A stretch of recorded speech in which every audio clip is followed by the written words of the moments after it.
una de las características en el ejercicio de la labor que realizan los periodistas y los comunicadores sociales es justamente la independencia, ¿no? Es decir, si el periodista transmite una información, esta debe ser lo más objetiva posible. Evidentemente están las opiniones, ¿no? Están las expresiones que uno puede realizar en relación a la actuación de un funcionario, de un servidor público, de una autoridad, ¿no? Pero la independencia en el ejercicio de la labor periodística resulta fundamental por la importancia de la labor que cumplen, ¿no? Entonces, en el caso que tú comentas en relación a la periodista Patricia Hoyos y su publicación, por ejemplo, ahí desde la Defensoría lo que hemos hecho en principio es advertir una situación muy concreta, que es el presunto uso de recursos públicos para fines personales, ¿no? Vinculados a, de acuerdo a la nota, ¿no?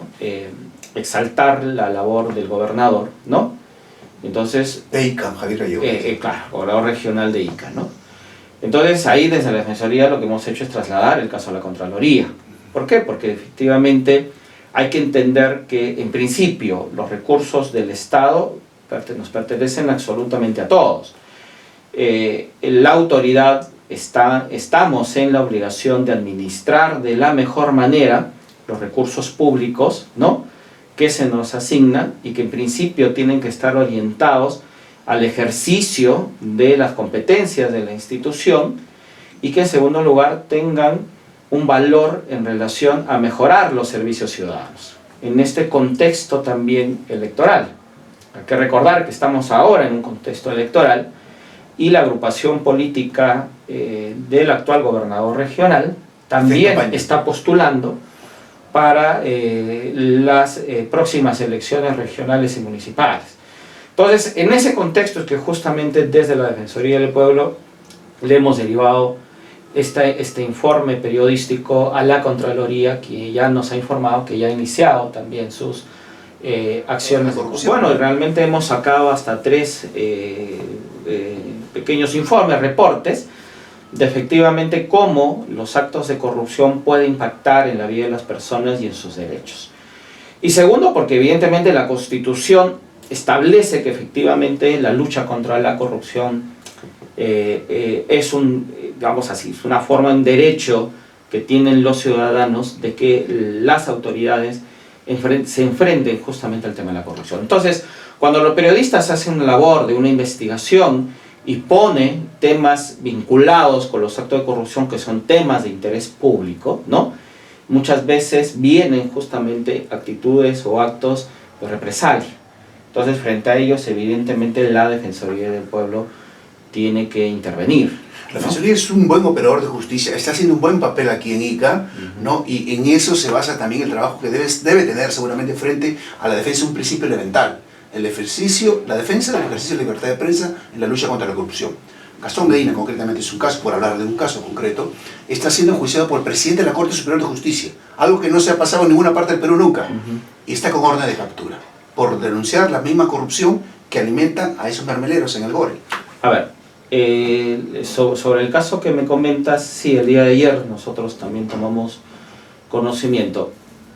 Estamos evaluando la información que a la mano tenemos. ¿A qué conlleva? Que en principio todos los derechos fundamentales tienen límites. Eso es importante también señalar. Correcto. Entonces, si bien es cierto, yo, por ejemplo, ¿no?, puedo decir, yo como periodista o como comunicador tengo derecho a poder informar, a poner o exponer a la ciudadanía un tema de interés público, ¿no?, generar un debate público, ese es mi derecho.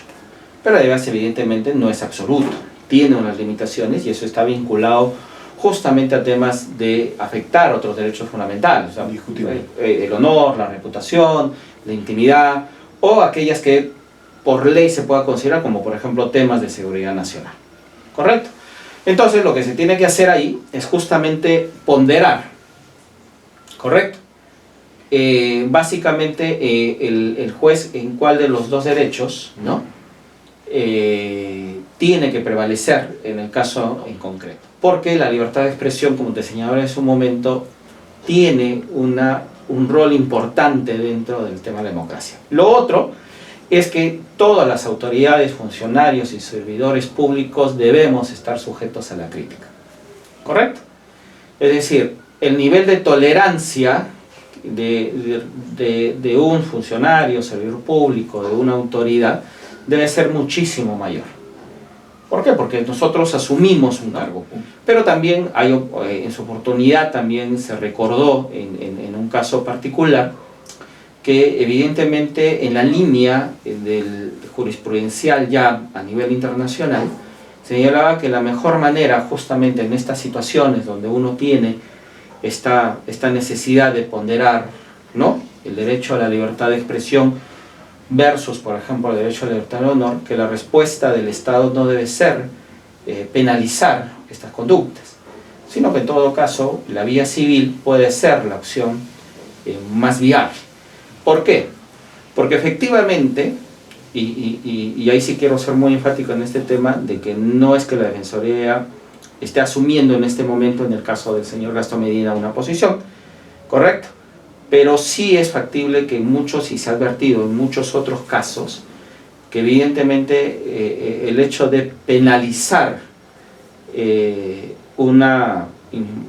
a una persona o la libertad que pueda tener un periodista, un comunicador en relación a las noticias que comenta, ¿no?, o que informa, o los artículos que escribe, etcétera, podría ser entendido como una restricción indebida justamente al ejercicio. Es decir, en la práctica, claro, si efectivamente tú me dices algo que a mí no me gusta y yo presento una denuncia penal, ¿no?, o te querello, cuya sanción puede ser inclusive privarte de otro derecho fundamental que es la libertad, ¿no?, puede dar un mensaje que finalmente en la próxima oportunidad tú decidas ya no realizar justamente el trabajo que estabas ejecutando, por el temor de que tú puedas nuevamente tener una sanción de esa naturaleza, o que otros periodistas o comunicadores, ¿no?,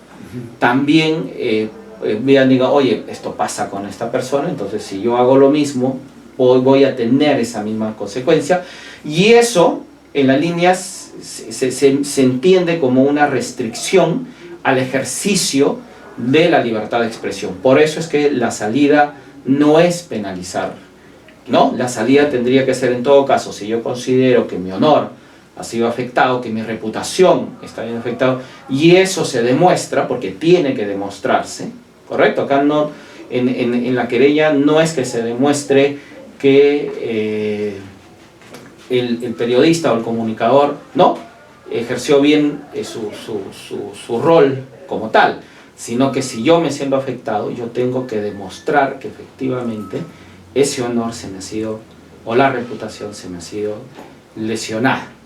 Pero lo ético en este caso, Jorge, poniéndose así en el suelo, no es que un presidente de la Corte utilice a sus trabajadores. Un juez es un trabajador del Poder Judicial y él es presidente de la Corte. Renuncie baje al llano y haga el proceso judicial si es que él cree que se ha visto afectado. ¿No es lo correcto, no es lo ético? Bueno, eso digo, sobre ese caso en concreto sí todavía estamos evaluando. Hoy día en la mañana, por ejemplo, estuve revisando la publicación de IPIS, donde justamente está ahí la querella que presentó el presidente de la Corte, ¿no?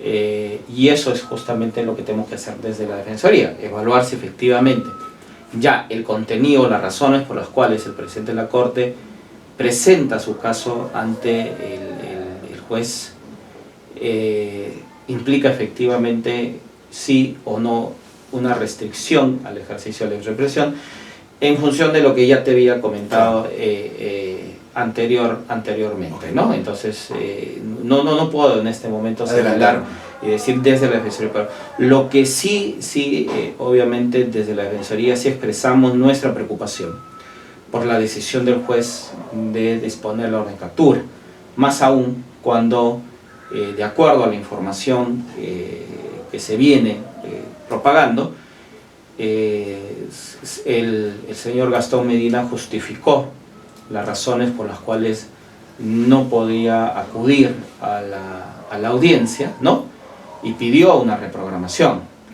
Entonces el Código Procesal Penal establece cuáles son en principio las causales para declarar a una persona como reo contumaz, y una de ellas es cuando aquella persona voluntariamente no asiste, por ejemplo, a una audiencia. Una rebeldía pura y dura, ¿no? Exacto, pero en este caso, de la información que se tiene, dicha situación al parecer no ha ocurrido. Entonces, ahora, y ahí también hay que evaluar, el determinar a una persona como reo contumaz implica la restricción de otro derecho fundamental como es la libertad personal. Entonces, ahí también viene justamente el tema de la proporcionalidad.